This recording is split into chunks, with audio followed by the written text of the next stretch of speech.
तर बघा मित्रांनो, चार दात गोरे आहेत, दोन्ही एकसारखे कलरचे. कामाला कसं चालले बघा तुम्ही.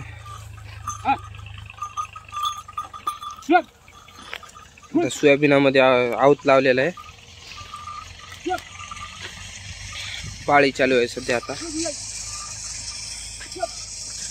पाळी चालू आहे ना. आता 2 दिवसांनी पेरणी करणार आहेत बघा.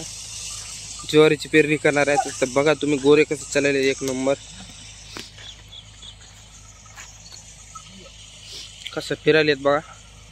सत्य नाही काय नाही, आरामानं.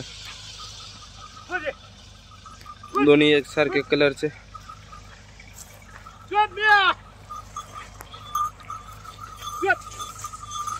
दगडवाडी गावचे आहेत बघा हे दोन्ही बी. कोणाला घ्यायचे असेल तर मी नंबर टाकतो, तुम्ही कॉल करू शकता यांच्यावर.